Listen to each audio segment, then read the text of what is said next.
The rain came down hard that Wednesday, drumming against the windows of the small apartment in quiet, rhythmic persistence. 20-year-old Naya had just returned from her sociology class, drenched and irritated. She shook off her wet coat, letting it slap against the floor with a soggy thud. "Naya," her foster mother called from the kitchen. "Dry your hair before you catch something." Naya mumbled a tired response and headed straight to her room. Her head buzzed with thoughts she couldn't quite organize. Lately, she'd been overwhelmed by feelings she didn't understand. Dreams of someone's laughter, fleeting memories that didn't belong to her, and the strange heaviness of loss she had never been able to explain. Her bed welcomed her like an old friend. She sank into it and opened her laptop, deciding to explore the new genealogy platform her professor had mentioned, FaceTrace DNA, an AI-based ancestry and facial matching site. She uploaded a childhood photo out of boredom and curiosity, not expecting anything. The results loaded slowly. Then her screen flickered. "Match found." Naya sat up. There, staring back at her, was a young woman with the same warm brown eyes, same cheekbones, same crescent-shaped birthmark under her left eye. Her name, Zaya Thompson. Location, Atlanta, Georgia. Age. Naya's heart pounded. She couldn't tear her eyes away. This girl didn't just look like her, she was her, or at least part of her. Her fingers hovered over the keyboard before she typed hesitantly, "Hi, I know this is strange, but I think we need to talk." 10 minutes later, a reply popped up. "You look exactly like me. I've had dreams about a girl who looks like me since I was a kid. Do you have a birthmark under your left eye?" Naya's hand flew to her cheek. At night, sleep didn't come. The two girls messaged for hours, slowly revealing details that left them breathless. They were born on the same day, same hospital. Zaya had been adopted at birth and knew nothing about her biological family. Naya had grown up in the foster system, her parents having died in a car crash, or so she had been told. One coincidence could be explained. Two might be curious. But this was fate, trying to be heard. By morning, Naya's heart couldn't contain the storm inside her. She confronted her foster mother in the kitchen. "Did I have a sister?" she asked, voice shaking. Her foster mother froze. "Where is this coming from?" she asked cautiously. "Please," Naya whispered. "I need the truth." There was a long pause and then a quiet sigh. Her foster mother placed her mug down carefully. "You were a twin," she admitted, "but the other baby died at birth. That's what the hospital said." "Did you see her?" Naya asked, voice rising. "Did anyone see her?" "No," she said. "They never showed us. Just told us she didn't make it." Naya walked out in silence, her world crumbling. 2 weeks later, Naya and Zaya met for the first time at a small cafe in Savannah, Georgia. Naya arrived early, her nerves tied in painful knots. She was fidgeting with the necklace she'd worn her whole life, a silver locket given to her by the hospital nurse who delivered her, or so she'd been told. Then the door opened, and time stood still. Zaya stepped in, her expression mirroring the same stunned disbelief. They stood frozen in place. Then, without a word, they ran into each other's arms. "I can't believe this," Zaya whispered, her voice cracking. "You're real." Tears streamed down both their faces as strangers looked on, confused but moved. They spent hours talking, filling in the gaps of each other's lives, finishing each other's thoughts without meaning to. They both hummed the same lullaby at night. Even though neither remembered being taught it, they both dreamed of sunflower fields, and they both suffered from intense separation anxiety as children, always afraid someone was missing. The connection was more than uncanny, it was biological. "I never felt wanted," Zaya confessed, her voice small. "My adoptive parents weren't cruel, but they weren't warm either. I always felt out of place." "I had people," Naya replied, "but I always felt incomplete. Like I lost something I was never allowed to grieve." Then Zaya leaned in. What if I wasn't taken by accident?" Naya blinked. "What do you mean? What if someone separated us on purpose?" That night, they began digging. Zaya managed to request copies of her adoption documents. Naya, in turn, reached out to Layla, a journalist friend she'd met during a college internship. When the documents arrived, Layla called them in panic. "These papers," she said, "are forged." There was no official seal, no agency name, no signatures, just a fake nurse's name and a hospital code. A code that led to a hospital that had shut down 2 decades ago due to illegal baby trafficking investigations. The girls stared at each other, horrified. "Someone sold you," Naya whispered. and told everyone you were dead, Zaya finished. Days later, Zaya traced the name of the nurse listed in her file, Ruth Emanuel, and found a residential address just 2 hours away. They drove there, anxiety crushing them with every mile. The house was old, the porch creaking beneath their feet as they knocked. An elderly woman answered. Her eyes were clouded, but recognition bloomed in them almost immediately. You're the twins, aren't you? She asked, her voice quivering. You remember us? Naya said, stunned. Ruth nodded slowly and stepped aside, gesturing them in. They sat in a dusty living room, barely breathing. I was a nurse in the maternity ward, Ruth began. Your mother, she came in alone, no partner, no money, 2 beautiful, healthy girls, but then something changed. Higher up said 1 died. But we didn't, Zaya said. I know, Ruth whispered, a tear sliding down her cheek. I saw both of you cry. I held you in my arms, but I was young, scared. They threatened me. I kept my mouth shut. Naya's fingers gripped the edge of the couch. Why would they do this? She asked. Because your mother had no one, Ruth said. She was vulnerable. They sold one of you and told her the other had died too. She screamed for days. They sedated her and had her moved. Zaya gasped. They told her both of us died? Ruth nodded. I'm so sorry, she wept. I should have come forward. The sisters left that house in silence, feeling the weight of stolen years pressing into their chests. She might still be alive, Naya whispered. Our mom, we have to find her. Zaya nodded. But what if someone tries to stop us? That night, back in her room, Naya opened her laptop and began searching through public records, forums, online groups, anything that could help her trace their biological mother. A message popped into her inbox. No name. No signature. Just 1 sentence. Stop digging or you'll regret it. Naya's blood turned cold. Another message followed. A photo. Blurry, grainy, but unmistakable. A woman standing in a crowded market. Her features mirrored Naya's. In her arms, a young girl. A little girl who looked just like them. Naya's heart pounded. She quickly dialed Zaya. When she picked up, Naya whispered, Asaya, I think I just found our mother. But she's not alone. The cold from the window seeped into Naya's skin, but she couldn't move. Her eyes were still glued to the photo on her screen. A woman with her back half turned, her face partially visible, the angle barely revealing her features, but it was her. She could feel it in her bones. Zaya's voice crackled through the phone speaker. Naya, say something. Naya blinked. I think I found her, our mother, but there's a child with her. Zaya was silent. Then, a child? Yes, a girl no older than 6 or 7. Zaya's breath caught. Another sister? I don't know.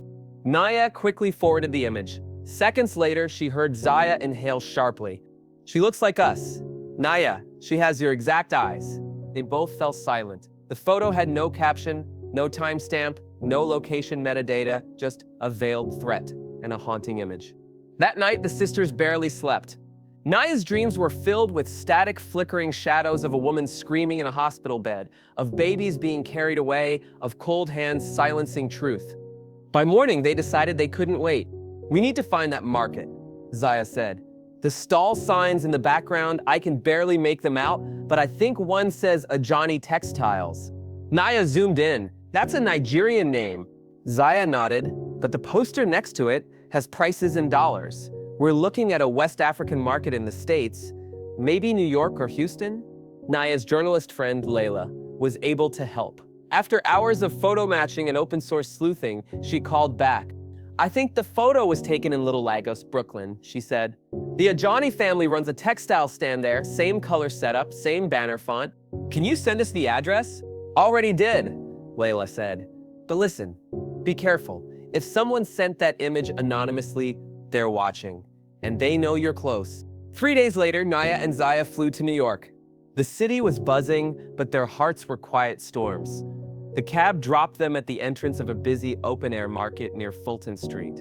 The smell of roasted corn, spices, and fabric dye filled the air. Zaya tugged her cap low over her face. There, Naya whispered. Ajani Textiles. They stood under the colorful awning, the vibrant Ankara fabrics fluttering in the wind like flags of forgotten stories. A woman emerged from behind the counter, dark brown skin, a tired elegance in her features. Her eyes scanned them briefly, then settled. Naya and Zaya stepped forward. "Excuse me," Naya said. "We're looking for someone. We think she was here a few weeks ago. Tall, medium build, wore a red scarf." The woman tilted her head. "Lots of women wear red scarves." "She had a little girl with her," Zaya added. "Big curly hair." Looked about Sen. Recognition flickered in the woman's expression, quickly masked. "I don't know what you're talking about," she said sharply, turning away. "Please," Naya begged. "We think she might be our mother. We were told she died, but we found each other, and then we found her photo. We're not trying to cause trouble, we just want to know the truth." The woman froze, then slowly turned back. "She comes by sometimes," she whispered. "Doesn't talk much, buys green fabric, always green." For the little girl, Naya's voice trembled. "Do you know her name?" The woman paused. Then, "She signs her receipts as Amara Eze." Zaya blinked. "Is that Nigerian Igbo?" The woman nodded. "She's quiet, but kind. Always pays in cash." Naya pulled out her phone. "Please, if you see her again, call us. Here's my number." The woman took the number without a word, then turned away. That night, back in their rented apartment, Naya and Zaya sat on the floor, piecing together the fragments of their lives. The name Amara echoed in Naya's head. She pulled out the silver locket, the one she'd worn since she was a baby. Gently, she pried it open again. This time, she noticed something she hadn't before. Tucked beneath the photo inside, there was something thin, almost like paper. She used a pin to lift it. A faded strip of linen, handwritten. "To Amara, for her 2 miracles." "Ari?" Naya murmured. "Ruth Emanuel, the nurse."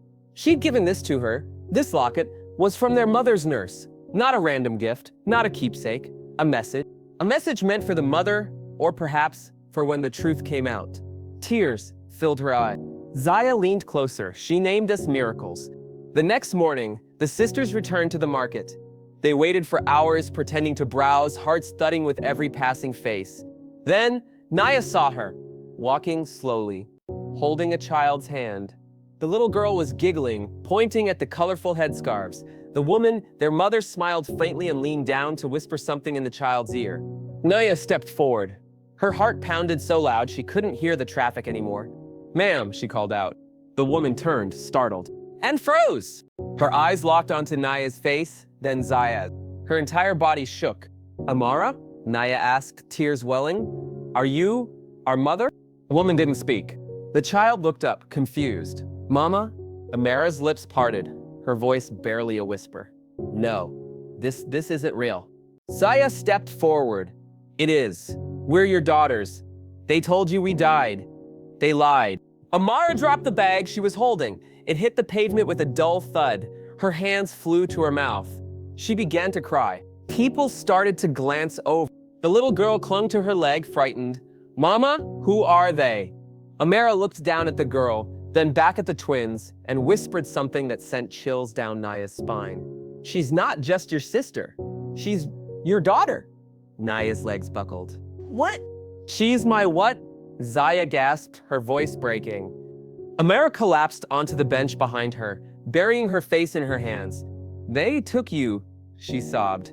"And years later, I was forced into something again. They threatened me. Told me if I didn't cooperate, they'd erase you forever. I tried to run. I kept her. I named her Zara."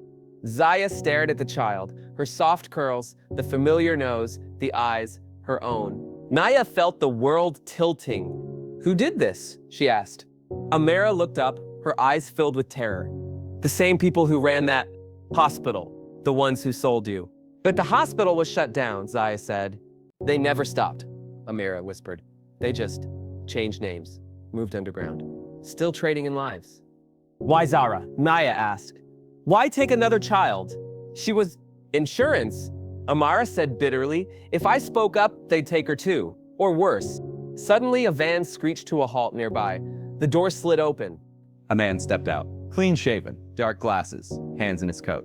Amara's face turned pale. "No," she breathed. "They found me." The man raised a phone and snapped a photo of the scene. Zaya turned. "Who is that?" Amara grabbed Zara and stood. "We have to go now."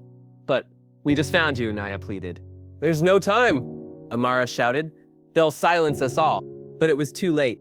Another man stepped out of the van. This one looked just like Naya.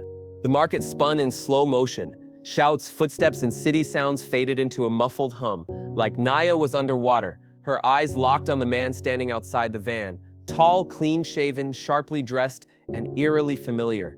Zaya whispered, stunned, "He looks like you." Not a little, not just a resemblance.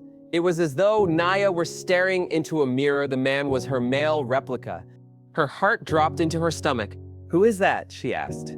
Amara didn't answer. She gripped Zara tightly, her eyes wide with dread. The man slowly took off his sunglasses, revealing eyes the same shade as Naya's, a piercing, unmistakable grayish-brown. Then he spoke. Naya. Her name fell from his lips like he'd said it 1,000 times. She staggered backward. "You know me?" He nodded once. "I've known you all your life." Zaya stepped in front of Naya, protective and confused. "Who are you?" The man hesitated, looking from Naya to Zaya. Then his gaze rested on Amara. "You told them nothing?" he asked, voice low and hard. Amara said nothing, but her trembling said enough. "I said, 'Who are you?'" Zaya repeated, louder this time. The man's eyes flicked back to Naya. "My name is Nathaniel. Nathaniel Okoye. I'm your twin brother." The world stopped. "No," Naya whispered, her voice brittle. "I had a twin sister, Zaya. She was stolen. We were told she died." Nathaniel gave a tight smile. "She was stolen, and so was I. Only they never told you about me." Naya stared at him like he was a ghost. Zaya's mouth opened, then closed, too stunned to speak. Amara finally found her voice, broken and hoarse. "There were 3 of you." "What?" Zaya croaked. "You were triplets," Amara said. "They took you, all of you. Told me 2 of you died. 1 girl, 1 boy. But it was a lie. They kept you in different facilities, sold to different families, to different parts of the world." "Who are they?" Naya demanded. "We need names, organizations." Nathaniel folded his arms. "You don't want to play with this fire. I risked everything coming here. They're watching everywhere, listening." Amara shook her head. "They already know? The moment you stepped out of that van, they knew." Suddenly, Zara began to cry. She didn't understand what was happening, but the fear was contagious. Zaya knelt and pulled her into a hug. "It's okay, sweetheart. It's okay." Nathaniel turned to Naya. "They're still operating. Underground now. Adoptions, surrogacy trafficking, child laundering, hidden behind charities and medical NGOs. I escaped their grip 4 years ago. I've been gathering evidence since." Naya tried to breathe, but her chest felt like it was wrapped in wire. "Why didn't you contact me before?" Nathaniel's jaw clenched. "I didn't know who I could trust. They monitor Everett. If they even suspect we're close, they'll start disappearing people again." Zaya stood, eyes fierce. "Then we go public. Expose them. Journalists. Authority." "Won't work," Nathaniel cut in. "They've got people everywhere. Law enforcement, hospitals, tech companies. I've tried. Whistleblowers vanish. Records get wiped. Families go missing." Naya shivered. "So what now?" He glanced around nervously. "Now, we run." Zaya stiffened. "Run?" "Just for a while. I have a safe house outside the city. We lay low. I show you what I've uncovered. Then you decide what to do." Amara looked at him. "You trust them?" Nathaniel met Naya's eyes. "They're my blood." Amara's voice dropped. "So, was the man who raised you. And he was one of them." Nathaniel didn't flinch, which is exactly why I won't let them have another child. He reached out a hand towards Zara. "She's not safe here." Zaya stepped back protectively. "You don't get to touch her." Nathaniel lowered his hand. "Then protect her. But don't stay in the open." That night, they left the city. A black SUV, not the original van, picked them up in a quiet alley. Nathaniel drove. Amara sat in the back with Zara cradled in her lap. Naya and Zaya sat on either side of them. The road stretched out like a ribbon of uncertainty. Trees blurred past, streetlights flickered, and the city disappeared behind them. Naya couldn't sleep. Her mind kept replaying the words, triplets, sold, still operating, your daughter. She turned to Nathaniel. "What do you know about our adoptive families?" "Enough," he said quietly. "They were carefully chosen. Wealthy, influential, disconnected from their roots. It made you easier to hide." "Did our parents know?" Nathaniel shook his head. "Some did, others were lied to. But one thing is certain, we were all pawns in something much bigger than we realized." They reached the safe house just before dawn. It was tucked deep in the woods, a stone cabin with reinforced windows and a solar generator. Inside were surveillance monitors, binders of files, printed photos, maps marked with red circles and notes. Nathaniel led them into a dimly lit room. On the far wall hung a corkboard cluttered with photos, strings connecting documents, passport copies, hospital files, and baby photos. At the center, 3 ultrasound scans. Triplets. Zaya's hand covered her mouth. They took everything. Nathaniel nodded solemnly. But we take it back. All of it. He turned on one of the monitors. Grainy security footage began to play. A hidden camera in the lab. A man in a white coat, clipboard in hand, walking past rows of infant cribs. A logo flashed briefly in the corner. Nova Med Reproductive Institute. Zaya gasped. That's in Chicago. Nathaniel zoomed in on the man's face. Amara let out a low, horrified whisper. That's Dr. Gideon, the man who told me you died. Naya stepped closer. He's alive? Nathaniel nodded grimly, and still running the show. Suddenly, a sharp ping echoed in the cabin. One of the monitors blinked. Nathaniel's eyes narrowed. Motion alert. South perimeter. He pulled up the feed. A dark figure was approaching through the woods. Another ping. Then another. More figures, 5, 6, surrounding the cabin. Grab Zara. Nathaniel barked. Zaya didn't wait. She scooped the child into her arms. Out the back, Nathaniel said, pulling open a trapdoor in the floor. Amara dropped down first. Then Zara. Then Zaya. As Naya moved to follow, she froze.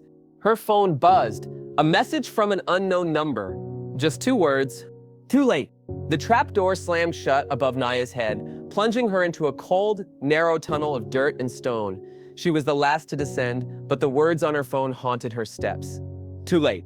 Nathaniel locked the hatch behind them. His jaw was tight, his breathing shallow. The light from his phone barely illuminated the tunnel walls, carved out with a desperation that was now starting to feel familiar. Keep moving, he whispered. Zaya clutched Zaira against her chest. The little girl's face was pressed into her shoulder, silent but terrified. Amara was behind them, her knees shaking, hands clenched into fists. They walked for what felt like forever. Each footstep echoed like a ticking clock. Behind them, above them, somewhere in the shadows, danger moved, closing in. The tunnel eventually curved into an underground room, dimly lit by emergency lights. It was lined with documents, old medical records, and what looked like a hidden server rig. Naya's eyes scanned the stacks. Her voice was barely audible. What is this place? Nathaniel didn't answer right away. Instead, he walked over to a covered table and slowly pulled the sheet off. Underneath were dozens of passports, baby photos, adoption contracts, medical files, DNA reports. Zaya moved closer. She picked up one of the passports, a name she didn't recognize. But the baby photo tucked into it looked like her. No, it was her. She stared in disbelief, hands trembling. They faked entire identities. Nathaniel finally spoke. Yes, they created new lives from birth, sterilized the records, and rerouted money through shell orphanages and international NGOs. Children like us were currency. Currency for what? Naya asked. He turned to the server and tapped a few keys. The screen flickered to life, revealing a blurred image of a laboratory. Nurses in sterile gowns holding infants, red tags tied around their wrists. Then it sharpened. Naya gasped. The babies weren't sick, they weren't dying. They were crying, healthy, stolen. Nathaniel zoomed in on one of the tags. The name there read, Baby C, Naya. Zaya stepped forward, pointing at another tag on a second baby. Baby B, Zaya. Then a third. Baby A, May. The triplets. Naya's head spun. This proves everything. No, Nathaniel said grimly. It starts everything. Suddenly, the monitor glitched. Lines cut across the screen. Then it went dark. Zaya's voice was panicked. What happened? Nathaniel's face paled. They found us. How? Amara asked. We've been off-grid. Nathaniel opened a metal case beside the server. Inside was a satellite phone, a burner laptop, a chip drive, and a faded photo of a man in military fatigues. Our father, he whispered. He was looking for us before he was killed. Naya stared. Wait, he's dead? Nathaniel nodded. He tried to expose them. He got too close to something in 2008. His plane crashed. It wasn't an accident. Naya swallowed hard. So our mother, I don't know, he said, but I think someone's been protecting her or using her as leverage. Zaya's voice was quiet but fierce. We need to find her. Nathaniel handed them each a new identity folder. We need to scatter first, then regroup. If we stay together, we're easier to track. Zaya pulled back. We're not leaving each other again. I won't risk Zira, he said firmly. They're already looking for her. Amr gasped. Why her? He hesitated, then whispered, she's not just your daughter. Zaya's voice trembled. What do you mean? Nathaniel turned to her, expression dark. She's their next experiment. They flagged her blood during a routine test in the city weeks ago. She's the perfect candidate, biologically marked with the same rare gene sequence that links us all. That's why you were matched to her. Amara's knees buckled. Matched? Nathaniel turned to Naya. They orchestrated her adoption. They wanted to keep Zara in the bloodline. It was never about love, it was about legacy. Naya stumbled back like she'd been slapped. No, I chose her. I fought for her. And they made sure you did, Nathaniel said. They manipulate emotions, grief, hope, even love. That's how they hide in plain sight. Tears filled Naya's eyes. Zaya was shaking now, clinging to Zara. We have to get her out of here. The server screen blinked again. This time, a message appeared. Transmission intercepted, resetting in 90 seconds. Nathaniel grabbed the chip drive and shoved it into Naya's hand. Take this. If something happens to me, this is everything. Proof, names, files, locations. But where do I go? Nathaniel pulled out a handwritten map. Find her. The woman on this map, she's called the Keeper. She was a nurse in the original program. She defected. She knows where our mother is, if she's alive. The ground above rumbled. Then, an explosion. Debris fell from the ceiling. The tunnel trembled. They've breached the upper level, Nathaniel yelled. He turned to Amara. Get Zara out. Run through the south exit. I'll hold them here. No, Naya shouted. There's no time, he snapped. You have to trust me. Zaya kissed Zara's forehead, sobbing. Don't be scared, baby. We'll find you. Naya's heart shattered. We'll come back for you. She looked back one last time as Nathaniel pulled a lever that collapsed the wall behind them, separating them from him. The trio sprinted through the collapsing tunnel, Zara in Amara's arms. Up ahead, a faint glow, daylight breaking through a hidden hatch. They climbed out into the forest, gasping for air. But something wasn't right. Amara tripped and dropped the map. Zaya bent to grab it and saw something else sticking out of the lining. Another photo, a woman holding 3 babies, and the name written in faded ink. Dr. Evelyn K., project founder. Zaya's eyes widened. That's the same name from the adoption agency. Naya snatched the photo. She's not just a founder, she's... Amara's voice broke. She's your biological mother. As the forest grew quiet and the rising sun cast a warm golden glow, they heard footsteps behind them. Slow, deliberate. Then, a voice they never expected to hear. Naya, Zaya, don't run. They turned, faces pale. It was the woman from the photo, alive, smiling, wearing a white coat stained with ash and soot. We have so much to talk about. The forest stood still, as if the trees themselves were holding their breath. Naya, Zaya, and Amara froze where they stood, Zara clinging tightly to Zaya's neck. The woman in front of them was dressed in an old white lab coat, singed at the sleeves, with soil on her boots and a chilling calm in her eyes. She looked like a ghost from the past, yet terrifyingly real. Who are you? Naya asked, even though her heart already knew. The woman's voice was soft, maternal, unnervingly so. I'm Dr. Evelyn Kingsley, and I'm your mother. Zaya stepped back, clutching Zara tighter. Liar. But Evelyn's lips curled into a familiar half-smile, one Naya had seen in the mirror her whole life. She reached into her coat pocket and slowly pulled out an old, creased photograph. 3 infants in a hospital bassinet. Labels marked A, B, and triplets. They told me you died, Evelyn said, her eyes misting. All of you. But I knew it was a lie. Amara stepped in front of them. You started Project Seraphim. We have proof. You're the reason these children were taken from their mothers. You experimented on your own kids? Evelyn's eyes narrowed. I was saving them. From what? A normal life? Zaya hissed. No, Evelyn said quietly. From extinction. Silence. Zaya blinked. What are you talking about? There's a gene, Evelyn continued, stepping forward. Rare, Powerful, hidden for generations. Only a few carry it. You three were the first successful carriers. Your father and I, we knew what it meant. You were born with more than just matching DNA. You were the key. The key to what? Naya demanded. Evelyn's eyes darkened. The cure to the disease we caused? Everyone went still. Zaya's voice trembled. You caused it? She nodded. Not directly, but the organization behind the project, the real masterminds. They used our research to sterilize populations, to manipulate genes, to choose who gets to live and who doesn't. Her hands were shaking now. When I found out, I tried to pull out. They said I'd die before I could speak. So I faked my death and watched as my children were split apart like merchandise. She looked at Naya now. I've spent 20 years trying to fix what I started. I lost your father. I lost all of you. But I won't lose Zara. Zaya stepped back again. You won't touch her. Evelyn's eyes hardened. You don't understand. They want her. Right now, they're hunting for you. And the data Nathaniel carried. You think you've escaped? They let you run. Amara whispered, why? Because, Evelyn said, her voice growing grim, they knew you'd come to me. And now, they found all of us in one place. Suddenly, a sharp crack echoed through the woods. A dart hit Amara in the neck. She dropped Zara as she fell to the ground, gasping. Amara, Naya screamed.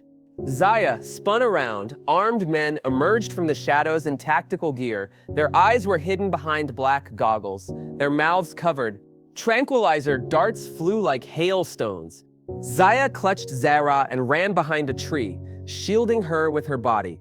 Naya crawled to Amara, who was barely conscious. Don't move, stay with me. Evelyn raised her arms. Stop! They are not your targets. I'll cooperate, just leave them alone. But the agents ignored her. They were here for the girl. Zara. Evelyn stepped forward and screamed, I created this program. You answer to me. One of the agents paused, hesitated. Then a figure stepped out behind them. A man in a clean gray suit, with a scar running down his face. Nathaniel. Alive. Zaya gasped. Nathaniel! Naya's heart slammed against her chest. But you stayed behind. The explosion. He gave a slow, chilling smile. I never left. Evelyn's face fell. No, you didn't. He stepped closer, his voice calm. You always underestimated me, Mother. Zaya's eyes widened. Mother. Evelyn's voice was a whisper. He's not your brother. He never was. Naya felt the world spin. Her vision blurred. What do you mean? Evelyn looked crushed.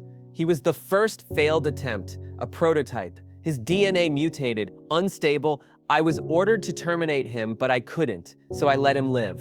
I raised him until he turned against me. Nathaniel grinned. You abandoned me, rejected me, then replaced me. He gestured towards Zaya, Naya, and Zara. I was supposed to be the key, but you made them the prophecy. You cast me out like a broken part. Zaya looked at him in horror. Everything you showed us, the photos, the documents. All true, he said coldly. But truth can be the best bait, especially when people are desperate to believe it. He turned to Evelyn. You made me a monster. Now watch me burn everything down. He snapped his fingers. A second wave of agents emerged. More darts flew.